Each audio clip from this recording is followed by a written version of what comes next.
হলো এখানে D0, manganese হচ্ছে আমার D0।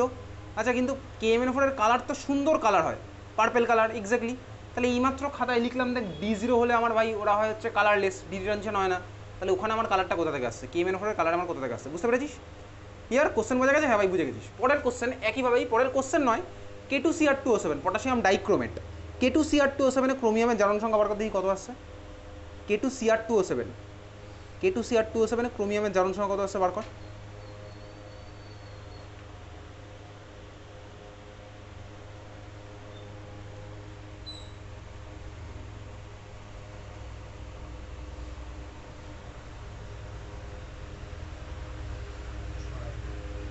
+6 এক্স্যাক্টলি, ক্রোমিয়াম +6 আসলো। K2Cr2O7 chromium +6। ইলেকট্রনিক কনফিগারেশন কি হচ্ছে বলতো ক্রোমিয়াম +6 এর?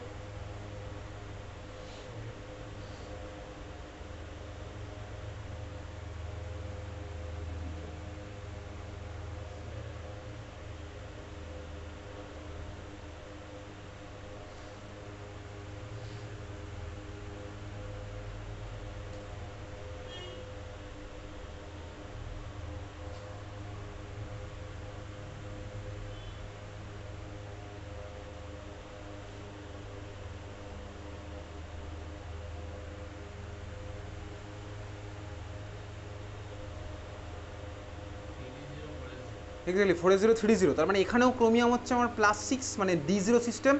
K2Cr2O7 এর কালার কী হয়, D&D ব্লকে পড়েছি কমলা কালারের, ঠিক আছে, অরেঞ্জ কালারের।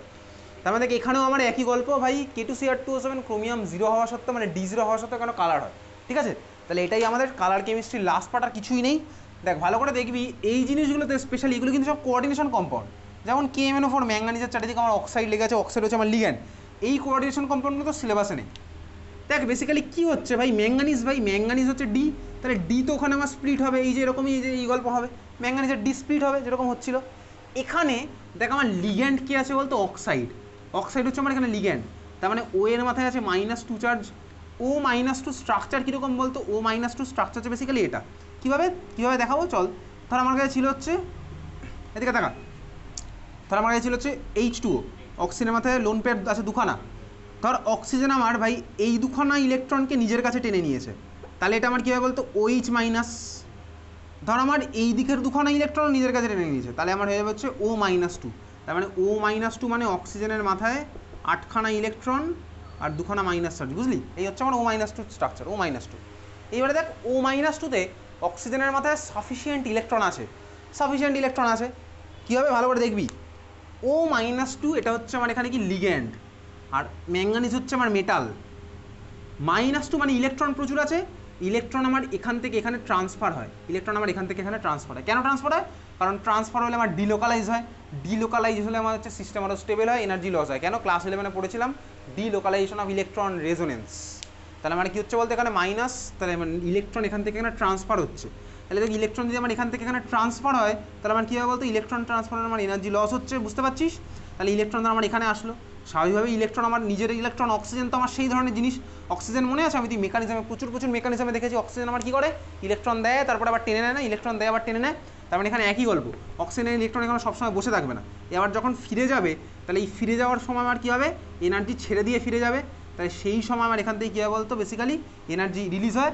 সেই এনার্জি রিলিজের জন্য আমি কী দেখতে পাই বলতো, কালার দেখতে পাই, বুঝতে পারলি? তোকে এত কিচ্ছু লিখতে হবে না, তুই জাস্ট সিম্পলি বলবি এই যে ঘটনাটা ঘটলো এটাকে কি বলে, তোকে এত কিচ্ছু লিখতে হবে না, এটাকে বলে হচ্ছে, ভালো করে দেখবি এইটা তোকে মনে রাখতে হবে, এটাকে বলে কি LMCT। তার মানে কি, ligand to metal charge transfer, তোকে জাস্ট পরীক্ষাতেই সিম্পল একটা লাইন লিখতে হবে যে এক্ষেত্রে অক্সাইড থেকে ম্যাঙ্গানিজে LMCTর জন্য কালার দেখা যাবে, ব্যাস এই একটা লাইন, আর কিচ্ছু না। তাহলে সিমিলারলি K2Cr2O7 কী হবে, একই, এটা বইতে লেখা আছে আমি মার্ক করবো, একই রিজন কী হবে না ভাই, অক্সাইড থেকে ক্রোমিয়ামে LMCTর জন্য কালার দেখা যায়, এই সিম্পল রিজন। আর তোকে কিছু লিখতে হবে না, তোকে LMCT নিয়ে রিসার্চ করতে হবে না, কারণ কালার কেমিস্ট্রি বিশাল বড় পার্ট, LMCT, MLCT আরও অনেক কিছু হয়, ঠিক আছে। তাহলে এই হচ্ছে আমার সিম্পল একটা পার্ট, অক্সাইড থেকে আমার মেটালে চার্জ ট্রান্সফার হবে, ঠিক আছে, LMCT। ব্যাস এটাই ছিল হচ্ছে আমার তোর পার্ট। আমার তো শেষ হলো হচ্ছে কোঅর্ডিনেশন কেমিস্ট্রি চ্যাপ্টার। এবার টেস্ট পেপার সলভ করবো, বইতে মার্ক করবো, হয়ে গেছে। চল আরেকটা জিনিস, CBSE বোর্ডে স্পেশালি কোশ্চেন আসে, ওয়েস্ট বেঙ্গল বোর্ডে আজ অবধি কোনোদিনও আসেনি, তো আমি তো আপাতত পড়ছি না, যদি দেখি টেস্ট পেপারে কোশ্চেন আসে তাহলে পড়বো, টেস্ট পেপারে এখন অব্দি দেখিনি কোশ্চেন ওখান থেকে, ঠিক আছে। কী কোশ্চেন চল করেই দেখি, 5 মিনিট লাগবে, লেখ 1 নাম্বার লেখ তো, লিখে রাখ, যদিও আসার চান্স খুব কম। সিএফএসি ক্যাপিটালে, সিএফএসি, সিএফএসির গণনা, সিএফএসির গণনা, সিএফএসির গণনা লেখ, কোশ্চেন লেখ, একটা কোশ্চেন লেখ, লেখ D4 স্মল ডি মাথায় 4 লো স্পিন, D4 মাথায় লো স্পিন, সরি স্মল ডির মাথায় 4 তারপর লো স্পিন অক্টাহেড্রালের জন্য, D4 লো স্পিন অক্টাহেড্রালের জন্য সিএফএসির মান গণনা করো।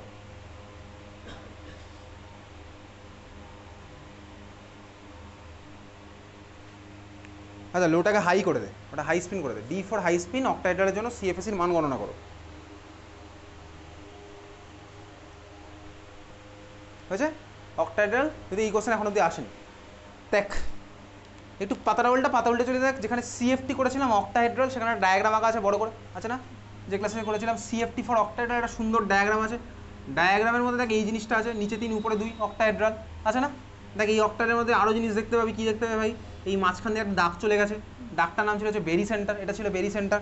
তারপরে দেখ আরও একটা জিনিস রেখেছিলাম না, লেখা আছে না, দেখ এখানে দেখা, এখান থেকে এইটুকু আমার মাইনাস দিয়ে রিনোট করেছিলাম না, দাগের নিচ এখান থেকে একটু মাইনাস, আর দাগ থেকে উপরের দিকটা আমি প্লাস দিয়ে রিনোট করেছিলাম, করা আছে প্লাস দিয়ে। আচ্ছা এখানে মাইনাস, তারপরে কি লেখা ছিল 0.4 লেখা আছে না, -0.4, তারপরে ডেল্টা ও লেখা আছে না, -0.4 ডেল্টা ও লেখা আছে না, উপরেরটা কত লেখা আছে বলতো +0.6 ডেল্টা ও, দেখতে পেয়েছি এত অব্দি লেখা আছে। চলো এইবারে এইটা হচ্ছে আমার বেসিক্যালি অক্টাহেড্রালের বেসিক ফ্রেমওয়ার্ক হচ্ছে আমার এটা, এই পার্টটা মাত্র লাগবে কাজে, ঠিক আছে। চল দেখ তোকে বলেছে কোশ্চেনে D4 হাই স্পিন, তাহলে D4 হাই স্পিনের ছবিটা আঁকি, আমি তো D4 হাই স্পিনের ছবি আঁকবো, এদিকে দেখ কীভাবে আঁকো D4 হাই স্পিন, এদিকে দেখ ডিতে দিলাম 1 2 3 খানা ইলেকট্রন, 4 নাম্বার ইলেকট্রনটা কোথায় দেবো, তোকে এখানে ডেল্টাও গ্রেটার দ্যান পি না ডেল্টাও লেস দ্যান পি কিন্তু বলেন, তোকে বলেছে D4 হাই স্পিন, তুই বল D4 হাই স্পিন, দেখ নামের মধ্যেই হাই স্পিন লুকিয়ে আছে, তাহলে তুই বলতো 4 নাম্বার ইলেকট্রনটা কোথায় দিবি, এক্স্যাক্টলি উপরে, তার কারণ এখানে দেখলি দেখ আমার 4খানা স্পিন যোগ হয়ে যাবে, তাহলে আমার হয়ে গেল হাই স্পিন। আর যদি আমি নিচে দিতাম তাহলে দেখ আমার এটা ক্যান্সেল হয়ে গেল, তাহলে আমার D4 হাই স্পিন মানে হচ্ছে আমার বেসিক্যালি এই ছবিটা, বুঝতে পেরেছিস? D4 হাই স্পিন মানে হচ্ছে আমার এই ছবিটা, এটা হচ্ছে আমার D4 হাই স্পিন, ক্লিয়ার? বোঝা গেছে D4 হাই স্পিন, বুঝতে পেরেছি D4 হাই স্পিন।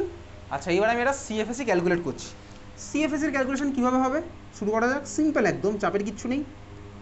সিএফএসির ক্যালকুলেশন হবে হচ্ছে, এদিকে দেখা, দেখ ভাই নিচে কটা ইলেকট্রন আছে, 3খানা, প্রত্যেকটার কত করা হবে -0.4, তার মানে 3 × -0.4 ডেল্টা ও, বুঝলি? ঠিক আছে, নিচেরগুলোর এক একটার -0.4 ডেল্টাও করা হয়, 3খানা আছে, তাহলে 3 × -0.4 ডেল্টাও। ক্যালকুলেশন আমার তো সিলেবাসে নেই এগুলোর, কোথা থেকে আসছে, প্লাস উপরে আছে একখানা, ওই উপরের একখানার কত হবে +1 × +0.6 ডেল্টাও, এটা যা হবে টোটাল এটার সাথে এটা অ্যাড করলে তাহলে আমি পেয়ে যাবো +1 × +0.6 ডেল্টাও, বুঝলি? যোগ করলে কত হচ্ছে ভাই, কত পড়ে থাকছে -1.2 ডেল্টাও, সরি -1.2 +0.6, তার মানে পড়ে থাকলো কি বলতো আলটিমেটলি -0.6 ডেল্টাও। এত অব্দি ক্লিয়ার, বুঝলি? বুঝেছিস? ক্যালকুলেশন বোঝা গেছে ভাই, 3 × -0.4 +1 × +0.6 ডেল্টাও, ঠিক আছে? তাহলে আমার কত আসলো -0.6 ডেল্টাও। যদি এই অঙ্ক আসে না, কোথাও আসেনি, এভাবেই করবি, বুঝলি? বোঝা গেছে? চল এই ছিল হচ্ছে আমার সিএফএসির ক্যালকুলেশন। পরেরটা লেখ আরেকটা, যদি এই কোশ্চেনও কোথাও আসেনি, পরেরটা সিবিএসসি বা আইএসসি বোর্ডে কিন্তু আসে পরের কোশ্চেনটা, খাতা হেডিং দিবি, লেখ লেখ ইংলিশে লিখবি, ঠিক আছে? স্পেকট্রোকেমিক্যাল সিরিজ, বানান বলছি SPECTRO, SPECTRO, স্পেকট্রো, তারপরে কেমিক্যাল, কেমিক্যালের বানান তুই পারবি ইংলিশে লিখতে, কেমিক্যাল, তারপরে সিরিজ, সিরিজের বানানো তুই পারবি, স্পেকট্রোকেমিক্যাল সিরিজ। স্পেকট্রোকেমিক্যাল সিরিজ মেনলি কোথা থেকে আসছে, স্পেকট্রোকেমিক্যাল সিরিজ মেনলি আমার আসছে হচ্ছে কিসের বেসে, ওই যে ভাই কে স্ট্রং ফিল্ড, কে উইক ফিল্ড, কে কার থেকে কতটা বেশি স্ট্রং ফিল্ড। তাহলে ভাই দেখ আমার সায়ানাইড স্ট্রং ফিল্ড, ঠিক আছে, cyanide strong field, CO strong field, কার্বনিলও স্ট্রং ফিল্ড।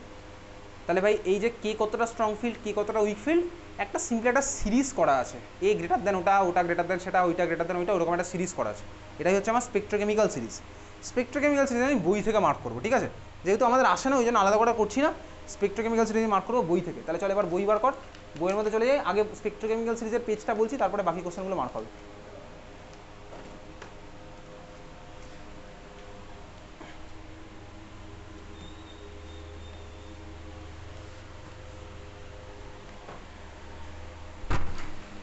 চল বার করেছিস বই? বইয়ের মধ্যে আগে স্পেকট্রোকেমিক্যাল সিরিজের পেজটা বলছি, খাতাটা খুলে রাখ পাশে। স্পেকট্রোকেমিক্যাল সিরিজটা তোর আছে হচ্ছে বইয়ের মধ্যে,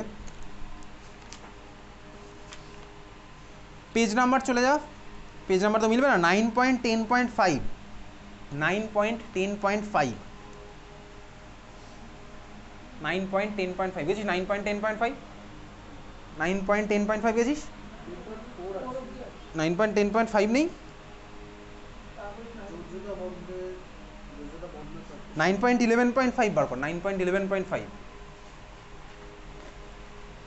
কি আছে 9.11.5? সামতলিক বর্গাকার ক্রিস্টাল ফিল্ডের ডি অরবিটালের বিভাজন। আচ্ছা,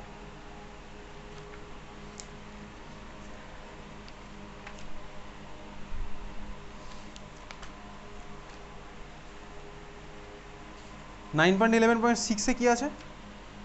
ক্রিস্টাল ফিল্ড বিভাজন শক্তি প্রভাবকারী বিষয় সমূহ, তাই তো? ওর মধ্যে দেখ, দেখতে দেখতে চলতে থাক, ওর মধ্যে স্পেকট্রোকেমিক্যাল সিরিজ একটা দেওয়া আছে সিরিজ, পেয়েছি দেখতে, স্পেকট্রোকেমিক্যাল সিরিজ পাওয়া গেছে। দেখ এই সিরিজের থেকে কোশ্চেন এখনও আসে না, তবে চাইলে তুই এর মধ্যে পড়তে পারিস, কোনটা কোনটা পড়বি বলছি, সিবিএসসি বোর্ডে কোনগুলো কোনগুলো আছে আমি সেগুলো বলছি, ঠিক আছে? তুই ইউটিউবে গিয়ে বাড়িতে গিয়ে সার্চ করলে এটা মনে রাখার ডিফারেন্ট ডিফারেন্ট টেকনিক পেয়ে যাবি, প্রচুর টেকনিক আছে, আমার নর্মালি মনে থাকে ওই জন্য আমি কোনো টেকনিক ফেকনিক অ্যাপ্লাই করি না। তুই বাড়িতে গিয়ে ইউটিউবে সার্চ করবি, হাজারটা টেকনিক আছে, যেই বা নিটে কিন্তু এই জিনিসটা আছে, এই সিরিজটা লাগবে, ঠিক আছে? আচ্ছা, এর মধ্যে তোর কোনগুলো কোনগুলো এনসিআরটিতে আছে,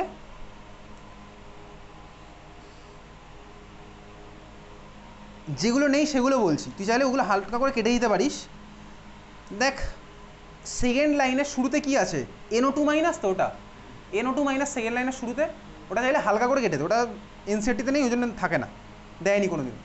তারপরটা আছে না N3 মাথায় মাইনাস, তার ঠিক পরে দেখা যায় N3 মাথায় মাইনাস, বড় করে কাটতে হবে না, হালকা করে জাস্ট একটু কেটে রাখছি। F মাইনাস আর OH মাইনাসের কোশ্চেনটা এই বছরই সিবিএসসিতে এসেছিল, মানে অর্ডার তোকে লিখতে দিয়েছে, ডাইরেক্ট অর্ডার লিখতে দিয়েছে, তো সিরিজে মনে রাখলে পসিবল নয়। N3 মাইনাসটা হালকা করে কেটে রাখলাম। দেখ 3 নাম্বার লাইনে CH3CN আছে না, CH3CN, ওটাও কেটে দিতে পারিস হালকা করে, হালকা করে। তারপর দেখ PY লেখা আছে, PY মানে পিরিডিন, পিরিডিন আমার নেই, এনসিআরটিতে নেই। তারপর দেখ লাস্ট লাইনে আছে হচ্ছে আমার বাইপিরিডিন, BIPY দেখতে পাচ্ছিস, ওটা হালকা করে কেটে দে। NO2 মাইনাসও এনসিআরটির মধ্যে নেই, PPH3ও নেই, ঠিক আছে? এইটা বাদ দিয়ে বাকি কটা আছে, মানে খুব বেশি নেই, ভাই 12-13টা হয়তো হবে, ঠিক আছে, বুঝলি? ওকে, ক্লিয়ার? তাহলে এইটা একদম সিরিজ কিন্তু সিবিএসসি আসছে, মনে রাখতে ওখানে ডাইরেক্ট কোশ্চেন আসে। যাই হোক, চলো এইবারে আমি শুরু থেকে চলে যাই, একদম এই চ্যাপ্টারের মার্ক করি, কোশ্চেন অ্যান্সার সব। আচ্ছা, বইয়ের মধ্যে বইয়ে কত নাম্বার পেজ ছিল ওটা, স্পেকট্রোকেমিক্যাল সিরিজটা? তার খাতার মধ্যে কি যেখানে স্পেকট্রোকেমিক্যাল সিরিজ হেডিং দিয়েছিলি সেখানেই ওটা লিখে রাখ, পেজ নাম্বারটা লিখে রাখ, খাতার মধ্যে পেজ নাম্বারটা লিখে রাখ, স্পেকট্রোকেমিক্যাল সিরিজ।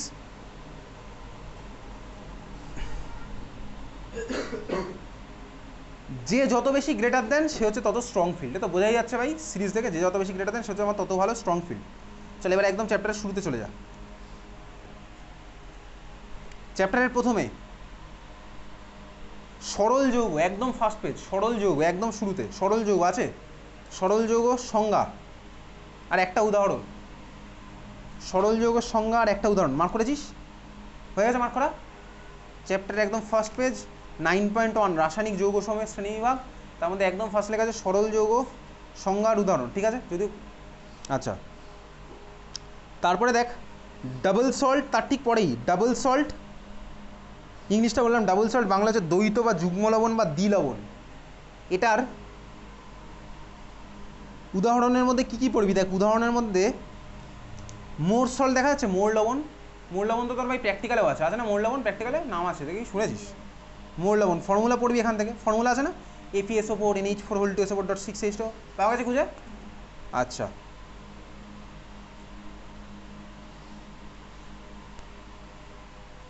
তারপরে দেখ তার ঠিক নিচে মৌল লবণের সংজ্ঞা ঠিক নিচে দেওয়া আছে, তো দেখ যুগ্ম লবণ বা দ্বিলবণের সংজ্ঞা যদি দুই বা ততোধিক প্রশম লবণ নিজ নিজ সংকেত পড়ে, দেখতে পাচ্ছিস ওই সংজ্ঞা পড়বি, সংজ্ঞা এসছে উচ্চ মাধ্যমিকে, পড়লি সংজ্ঞা। আচ্ছা সংজ্ঞার নিচে উদাহরণ আছে না, উদাহরণ দেখ আছে, একটা ছক কাটা আছে বিশাল বড়, তিনখানা করে দেওয়া আছে না ছকে, দেখ ছকের লাস্টের কলামটা হচ্ছে উদাহরণ। উদাহরণের মধ্যে কোনটা কোনটা পড়বি শোন। এক নম্বর হচ্ছে পটাশিয়াম, দেখা যাচ্ছে পটাশিয়ামের সংকেতটা পড়বি, ওটা হচ্ছে কার সংকেত বলতে, ওটা হচ্ছে ফটকিরির সংকেত, ফটকিরি, এখানে ফটকিরি বা ফিটকিরি লিখছিস, ফিটকিরি লিখেছিস নাকি মনে থাকবে? মনে থাকলে তো খুবই ভালো। পটাশিয়াম মানে হচ্ছে ফিটকিরি, এই ফিটকিরি তোর আবার আছে হচ্ছে সারফেস কেমিস্ট্রি চ্যাপ্টারে, রক্ত কেটে গেলে কোনো ফিটকিরি লাগাতো, ওইখানে কোশ্চেন, ঠিক আছে। আচ্ছা তারপর হচ্ছে মৌল লবণের সংকেত 2022-এ এসছে কোশ্চেনটা, মৌল লবণের সংকেত 2022-এর কোশ্চেন, ঠিক আছে। ব্যাস এই দোকানে সাফিসিয়েন্ট। তারপরে চলে যাবো কোথায়, তার ঠিক পরের পয়েন্টে দেখ পাবি হচ্ছে জটিল যৌগ বা আয়ন, তার সংজ্ঞা তার ঠিক নিচে আছে, তার নিচে চলতে থাক পেয়ে যাবি। দেখ জটিল যৌগের সংজ্ঞা পেয়েছিস খুঁজে, সংজ্ঞার উদাহরণ তো ভাই এতক্ষণ তো তাই তো চলছে, থার্ড ব্র্যাকেটওয়ালা পার্ট ওর মধ্যে আছে, তাহলে যে কোনো একটা উদাহরণ পড়বি, ওই বিয়োজন টিয়োজন দেখাতে হবে না। হ্যাঁ তো কোশ্চেনের মধ্যেই তুই অন্য কোনো কোশ্চেনের জটিল যৌগের ফর্মুলাতে পেয়ে, ওটাই তো উদাহরণ, ঠিক আছে। আচ্ছা তারপরে দেখ আছে যুগ্ম লবণ ও জটিল লবণের পার্থক্য, মারাত্মক ইম্পর্টেন্ট, 2022-এ এসছে এই কোশ্চেনটা, পার্থক্য লেখো, যুগ্ম লবণ ও জটিল লবণের পার্থক্য লেখো। কটা পার্থক্য পড়বি? 3-4টে পড়বি। তারপর দেখ 9.2 ভার্নারের তত্ত্ব, ভার্নারের তত্ত্ব কিছু পড়তে হবে না, আমি বলবো কোনটা পড়তে হবে, তারপরে মার্ক করবি। আচ্ছা দেখ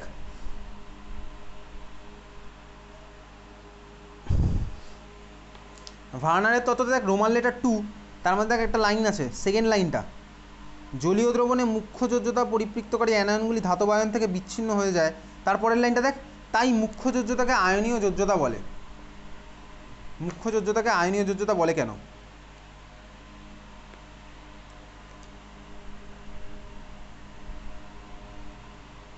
জলীয় দ্রবণ থেকে বলবে? হ্যাঁ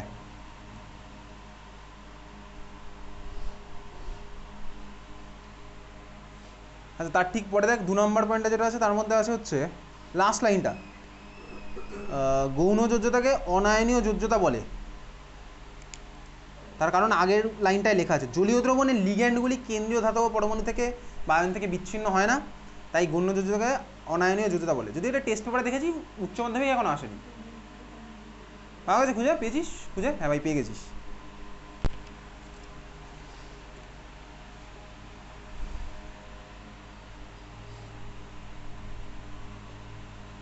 তারপরে ভাই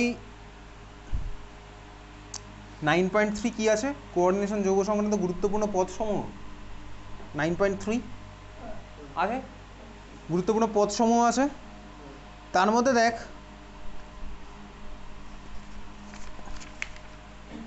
লিগ্যান্ডের সংজ্ঞা কোথায় আছে বলতো, 3 নাম্বারটা,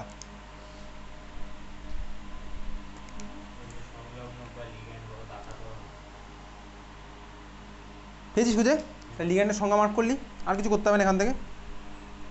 তারপরে দেখা আছে কোঅর্ডিনেশন পলিহেড্রন, চলতে চলতে পেয়ে যাবি ওর মধ্যেই, চলতে চলতে থাক, কোঅর্ডিনেশন পলিহেড্রন পাওয়া গেছে খুঁজে, কোঅর্ডিনেশন পলিহেড্রন পেয়েছিস খুঁজে? চলতে থাক না, তারপরে একটা করে পয়েন্ট ওলটা ওর মধ্যেই আছে, ওই পয়েন্টটার মধ্যেই পাবি, পাওয়া গেছে খুঁজে? আচ্ছা তো ওখানে হচ্ছে তোর ওই কোঅর্ডিনেশন পলিহেড্রন, ওরা টেস্ট পেপারে দেখেছি ভাই, কিন্তু ইয়েতে পাইনি, উচ্চ মাধ্যমিক এখন অবধি আসেনি কোঅর্ডিনেশন পলিহেড্রন। নেক্সট তুই চলে যাবি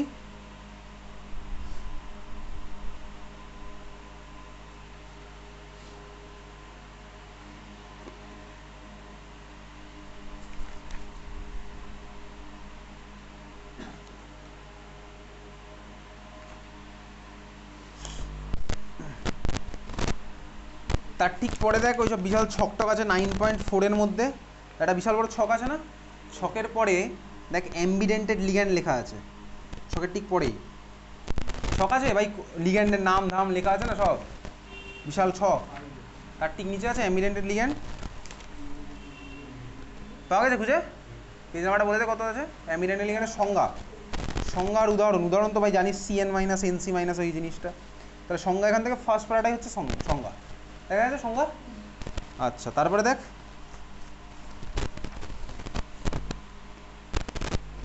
যদি এইসব সংজ্ঞা আসে না, ওই এসছে হচ্ছে এখন অবধি প্রথমে যেটা ছিল ওটাই। ফ্লেক্সিডেন্টেড লিগ্যান্ড দেখ, তবে আসতে পারে কিন্তু ফ্লেক্সিডেন্টেড লিগ্যান্ড তার ঠিক নিচে আছে দেখ, ফ্লেক্সিডেন্টেড লিগ্যান্ড সংজ্ঞা উদাহরণ এই আজকেও বলছিলাম সালফেট হচ্ছে ফ্লেক্সিডেন্টেড লিগ্যান্ড, ডেন্টিসিটি চেঞ্জ করবে। তার ঠিক পরে দেখা যাচ্ছে চিলেটিং লিগ্যান্ড।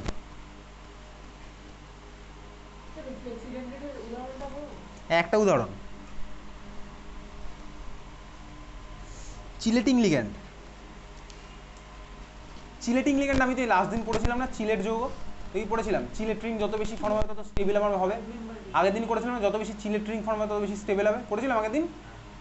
তিনখানা করে চিলেট রিং ফর্ম হচ্ছে অক্সালেটের সাথে, তাহলে আমার স্টেবিলিটি বেশি দেখবি। আগের দিন করেছিলাম তিনখানা চিলেট রিং, যত আমার চিলেট রিং বাড়বে তত আমার স্টেবিলিটি বাড়বে। আগের দিন বলেছিলাম না এই কথাটা, চিলেট রিংয়ের সংখ্যা বেশি হলে স্টেবিলিটি বাড়বে।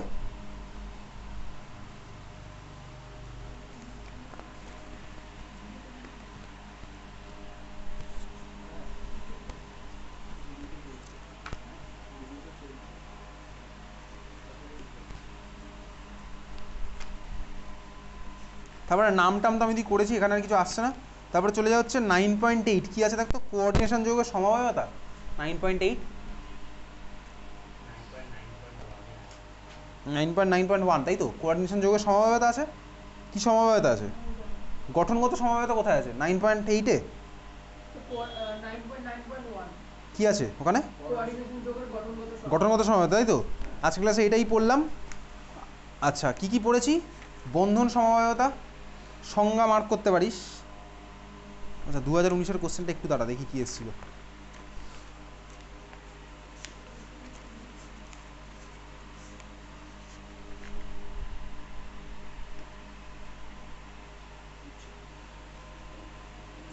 সংজ্ঞা এখান থেকে পড়তে হবে, ঠিক আছে, কারণ সংজ্ঞাটা তুই দেখ এমনি অত চাপ নেওয়ার কিছু নেই, এখানে যা লেখা আছে অত কঠিন করে লিখতে হবে না, সিম্পল ভাষায় লিখলি তাহলেই হবে। সংজ্ঞা কোনটার সংজ্ঞা, বন্ধন সমবায়তা মানে লিঙ্কেজ আইসোমার। কারণ 2019-এ আয়োনাইজেশন আইসোমারের সংজ্ঞা এসেছিল, সংজ্ঞা কি না উদাহরণ এসেছিল, একটু দাঁড়া।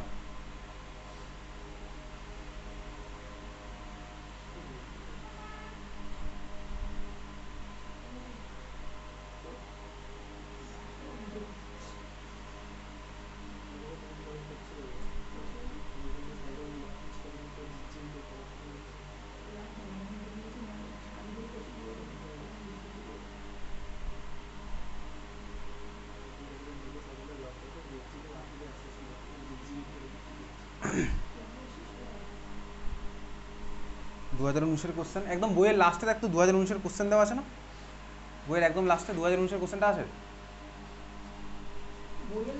বইয়ের একদম লাস্টে, একদম বইয়ের একদম লাস্টে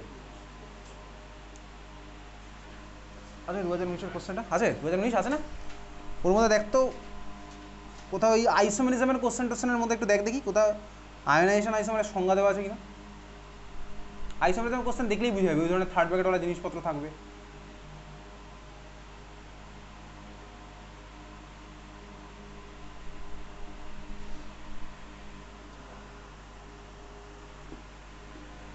আছে নাহলে এক কাজ কর, চ্যাপ্টারের পিছনে চলে যায়, চ্যাপ্টারটার পিছনে দেখ 2019-এর কোশ্চেন আসে কিনা, চ্যাপ্টারটার পিছনে 2019-এর কোশ্চেন আসে কিনা দেখতো।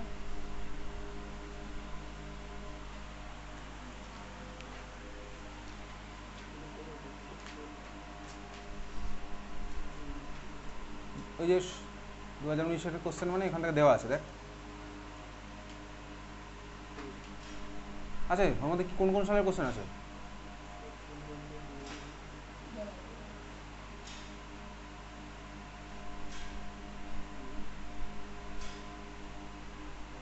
আছে কি আছে কোশ্চেন 2019-এ, আয়নীয় সমবায়তাতে কি আছে বলতো, আয়নায়ন সমবায়তা থাকে দুটো যৌগ দিয়েছে, দিয়ে বলেছে কিরূপ সমবায়তা প্রদর্শন করে। আচ্ছা, আর যৌগ দুটির মধ্যে কিভাবে পার্থক্য করবে। আচ্ছা সংজ্ঞা মঙ্গা নেই তো কোনো, না তাহলে ছেলে এই সংজ্ঞাগুলো পড়তে হবে না, তাহলে চলে যা যেখানে মার্ক করছিলাম সেখানে চলে যা। এতে এক্সাম্পল পড়লাম, তাহলে এখান থেকে আর মার্ক করছি না কিছু, কিন্তু আমার পড়া আছে ক্লাসে। আচ্ছা তারপরে দেখ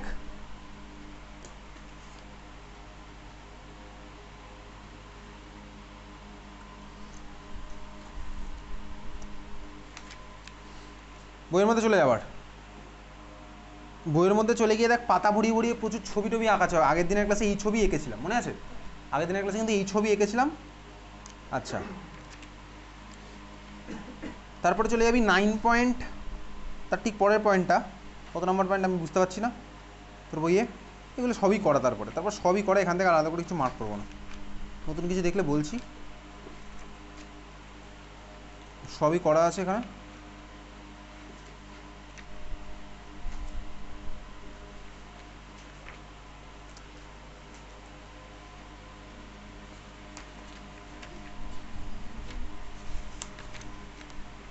আচ্ছা, বইয়ের মধ্যে চলে যা, 9.10.4 হতে পারে বা 9.11.4, যেখানে তোর বেসিক্যালি আছে কি চতুস্তলকীয় কোঅর্ডিনেশন এন্টিটির ক্রিস্টাল ফিল্ড বিভাজন। 9.10.4 হতে পারে বা 9.11.4, কত পয়েন্টে আছে ওটা? 9.11.4, চতুস্তলকীয় কোঅর্ডিনেশন এন্টিটির ক্রিস্টাল ফিল্ড বিভাজন, তাই তো? আচ্ছা, এর মধ্যে দেখ ওই যে ক্রিস্টাল ফিল্ডের ছবিটা আঁকা আছে, স্প্লিটিংয়ের ছবি আঁকা আছে অ্যারোটার দিয়ে, তারপরে একটা ছকের মধ্যে অনেক কিছু ভ্যালু ট্যালু দেওয়া আছে, দেখ টোটাল সিএফএসির ক্যালকুলেশন, ওগুলো পড়তে হবে না, আমি যেটা বলছি তার ঠিক নিচে একটা ছোট্ট বক্সের মধ্যে লেখা আছে টেট্রাহেড্রাল ক্রিস্টাল ফিল্ডে ক্রিস্টাল ফিল্ড বিভাজন শক্তির মান খুবই কম। এই মান অপেক্ষা ইলেকট্রনের যুগ্মকরণ শক্তির মান প্রায় সর্বদাই বেশি হয়, অর্থাৎ পি গ্রেটার দ্যান ডেল্টা টি। তাই ডি অরবিটালগুলিতে ইলেকট্রন বিন্যাসের বিকল্প সম্ভাবনা থাকলেও ইলেকট্রনের যুগ্মকরণ প্রায় ঘটেই না। কাজেই টেট্রাহেড্রাল ফিল্ডে ধাতব আয়নগুলি প্রায় কখনোই নিম্ন ঘূর্ণন বিশিষ্ট কমপ্লেক্স গঠন করে না। তাহলে এখান থেকে একটা মারাত্মক ইম্পর্টেন্ট কোশ্চেনটা আবার লেখ, এটা হচ্ছে আমার অ্যান্সারটা, ওর মধ্যে অ্যান্সারটা দেওয়া আছে, কোশ্চেনটা আবার লিখে রাখ, লেখ। টেট্রাহেড্রাল যৌগে লো স্পিন যৌগ, টেট্রাহেড্রাল যৌগে লো স্পিন যৌগ গঠন হয় না কেন?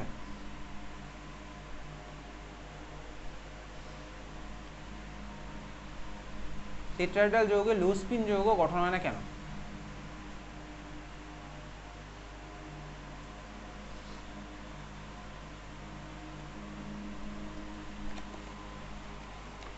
ভালো করে এটা পড়বি কিন্তু এখান থেকে, ঠিক আছে?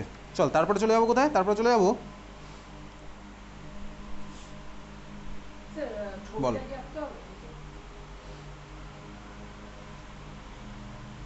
ছবি আঁকার দরকার নেই, ছবি আঁকার দরকার নেই, ঠিক আছে? আচ্ছা, তারপরে তুই চলে যাচ্ছে, তারপরে তো স্পেকট্রোকেমিক্যাল সিরিজটা আছে নাকি? স্পেকট্রোকেমিক্যাল সিরিজ পরেই আছে না জটিল যৌগের বর্ণ, আচ্ছা তো জটিল যৌগের বর্ণ। আচ্ছা, এবারে জটিল যৌগের বর্ণের মধ্যে দেখ ক্রিস্টাল ফিল্ড তত্ত্বের সাহায্যে জটিল যৌগের বর্ণের ব্যাখ্যা আছে। আচ্ছা, এই বর্ণের ব্যাখ্যা আছে তো, ওর মধ্যে দেখ তুই এই আজকে যেগুলো বললাম ওগুলোই লেখা আছে এর মধ্যে। চলতে চলতে দেখ ওর মধ্যে লেখা আছে যেমন TiH2O6 মাথায় +3 আছে না, ওখান থেকে ব্র্যাকেট দেওয়া করে স্টার্ট কর। আচ্ছা, কোশ্চেনটা বলছি, আগে অ্যান্সারটা মার্ক করে নিই। এই কোশ্চেনটা তোর ডি অ্যান্ড ডে ব্লকেও ছিল, আমি দেখবি যখন D and day block mark করেছিলাম না, বলেছিলাম কালারের কোশ্চেনগুলো আমি সব কোঅর্ডিনেশন পড়ার পরে মার্ক করবো, এরকম বলা আছে। তো দেখ এখানে এবার মার্ক কর, ওই যে TiH2O6 মাথায় +3, এই অক্টাহেড্রাল কমপ্লেক্সের মধ্যস্থ ধাতব আয়নটিতে একটি মাত্র 3D ইলেকট্রন আছে যা ভূমিস্তর অবস্থায় T2G অরবিটালে অবস্থান করে। ওই ইলেকট্রন দৃশ্যমান আলো থেকে 498 ন্যানোমিটার তরঙ্গ দৈর্ঘ্য কেটে দে, 498 ন্যানোমিটার তরঙ্গ দৈর্ঘ্য কেটে দে। দৃশ্যমান আলো থেকে আলো শোষণ করে ইজি অরবিটালে উন্নীত হয়, ঠিক আছে? সাদা আলো থেকে যে বর্ণের আলো শোষিত হয়, মানে ভিজিবল থেকে যে বর্ণের আলো শোষিত হয়, হলুদ ও সবুজটা কেটে দিয়ে লিখছিস যে বর্ণের আলো শোষিত হয়। তারপর লেখ যৌগটির বর্ণ শোষিত হয়, হওয়াইটাকে করে দিলাম হচ্ছে হয়। যৌগটির বর্ণ তার পরিপূরক বর্ণ হয়, লালাভ বেগুনিটা কেটে দিলাম, দিয়ে জায়গায় লিখলাম কি তার পরিপূরক বর্ণ হয়, ঠিক আছে? এই হচ্ছে আমার কোশ্চেনটা। আচ্ছা, তারপর আরেকটা লিখবো,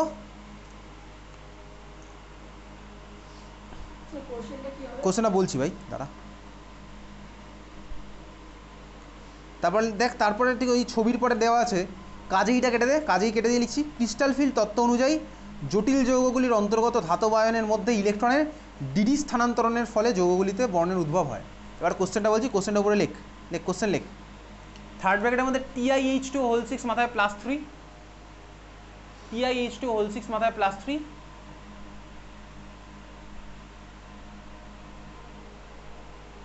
কেন বর্ণযুক্ত হয়?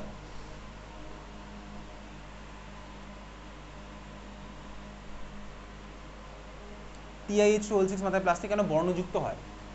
ঠিক আছে, মানে কেন কালার কমপ্লেক্স হয় বেসিক্যালি।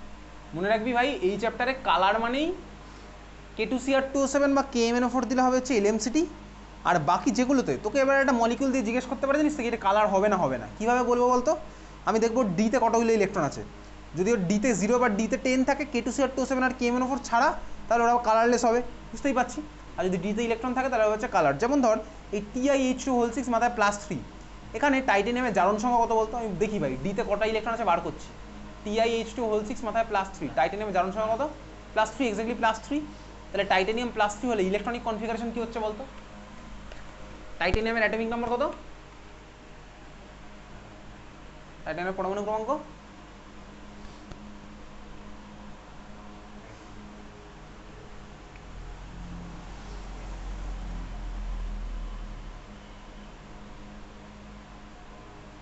কত হবে?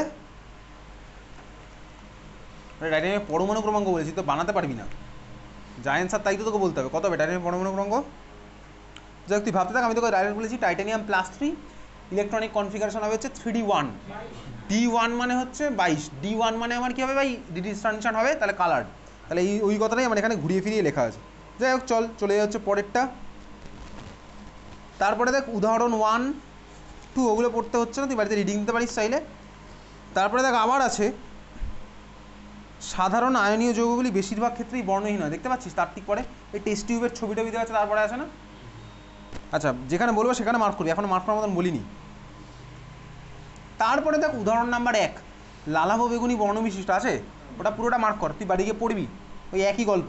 তার ঠিক পরে একইভাবে আবার ব্লু ভিট্রিয়ল একটি নীল বর্ণের যৌগ, ওটা আবার তুই পড়বি। এই দুখানে তুই কিন্তু এখান থেকে পড়ছিস, একই রিজন, বাড়ি গিয়ে আবার রিডিং দিবি। চল হয়ে গেছে। তারপরে তুমি কোথায় যাবো? চলে যাবো হচ্ছে চ্যাপ্টার শেষ, আর তোর এখানে কিছু নেই।